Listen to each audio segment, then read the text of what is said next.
Hello friends, வணக்கம். வாங்க இன்றைக்கி நம்ம வீடியோவில் நல்ல வாசனையான டேஸ்டியான கெட்டி தயிர் வீட்டிலையே எப்படி ப்ரிப்பேர் பண்ணுறதுன்னு பார்க்கலாம். புதுசாக சமைக்கிறவங்களுக்கு இது கண்டிப்பாக யூஸ்ஃபுல்லாக இருக்கும். ஏன்னா தயிர் உர ஊற்றி வைக்கும்போது சில நேரம் புளிச்சிரும், இல்லை கொலகொலப்பாயிரும், இல்லைன்னா நூல் விட்ட மாதிரியெல்லாம் ஆயிரும். அந்த மாதிரியெல்லாம் இல்லாமல் நம்ம கடையில் வாங்குகிற கப் தயிர் மாதிரியே நல்லா கெட்டியாக, அதை விடவே நல்லா டேஸ்டியாக வாசனையான தயிர் வீட்டிலையே எப்படி ப்ரிப்பேர் பண்ணுறதுன்னு பார்க்கலாம். இதில் அடிஷ்னலாக நம்ம வேறு எதுவுமே சேர்க்க போகிறது கிடையாது. நம்ம வழக்கமாக தயிர் எப்படி உர ஊற்றுறோமோ அதே மாதிரி தான் செய்ய போகிறோம். ஒரு 4 டிப் மட்டும் கரெக்டாக ஃபாலோ பண்ணால் போதும், சூப்பரான கெட்டி தயிர் ரெடி பண்ணலாம். இப்போ நம்ம இதை எப்படி பண்ணுறதுன்னு பார்க்கலாம்.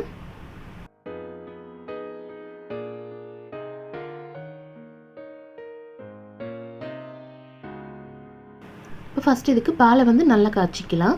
மாட்டுப்பால், பேக்கெட் பால் எது வேணாலும் எடுத்துக்கலாம். தயிர் உர ஊற்றுறதுக்கு பால் காய்ச்சும் போது நம்ம தண்ணியெல்லாம் எதுவும் சேர்க்கக்கூடாது.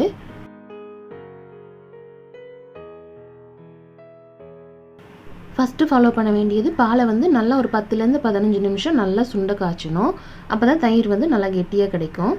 இப்போ இந்த மாதிரி பால் நல்லா பொங்கி வரும்போது ஒரு ஸ்பூன் வச்சு இந்த மாதிரி நம்ம கலந்து விட்டுறலாம். கொஞ்சம் அகலமான பாத்திரத்தில் பால் காய்ச்சும் போது சீக்கிரமாக பால் பொங்கி மேலே வராது. இந்த மாதிரி ஒரு நிமிஷம் நல்லா கலந்து விட்டுட்டு ஸ்டவ்வை சிம்மில் வச்சிடலாம். பால் ஒரு 10 நிமிஷம் நல்லா கொதிக்கிட்டோம். பாலை இந்த மாதிரி நல்லா கொதிக்க விட்டு உர ஊற்றும் போது தான் அந்த பச்சை வாசனையெல்லாம் போயிடும். தயிர் நல்ல வாசனையாக இருக்கும். ஒரு நிமிஷம் மட்டும் பாலை இந்த மாதிரி நல்லா கலந்து விட்டுட்டு நம்ம சிம்மில் வச்சுட்டு வேறு வேலை கூட செய்யலாம். பால் மேலே பொங்கி வராது. ஒரு 10 நிமிஷம் இந்த மாதிரி நல்லா கொதிக்கணும்.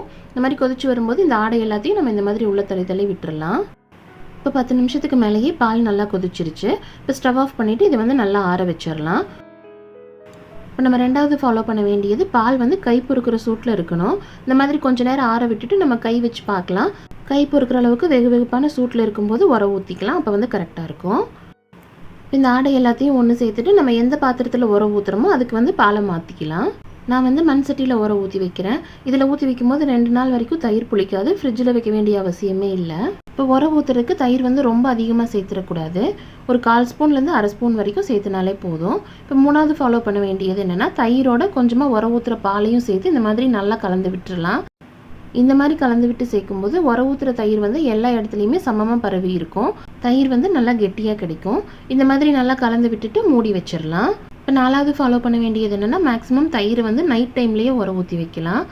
இது இருக்கட்டும், காலையில் பார்க்கலாம். அவ்வளோதான், நல்லா வாசனையான கெட்டி தயிர் சூப்பராக ரெடி ஆயிடுச்சு. கண்டிப்பாக இதே மாதிரி ட்ரை பண்ணி பாருங்கள். சூப்பரான தயிர் நம்ம வீட்டிலையே ரெடி பண்ணலாம். கடையில் வாங்க வேண்டிய அவசியமே இல்லை. செஞ்சு பார்த்துட்டு எப்படி இருந்துச்சுன்ட்டு கமெண்ட்டில் சொல்லுங்கள். இந்த வீடியோ பிடிச்சிருந்தால் லைக் பண்ணுங்கள். உங்கள் ஃப்ரெண்ட்ஸ் அண்ட் ஃபேமிலிக்கு ஷேர் பண்ணுங்கள். மறக்காமல் நம்ம சேனலை சப்ஸ்கிரைப் பண்ணுங்கள். தேங்க்யூ.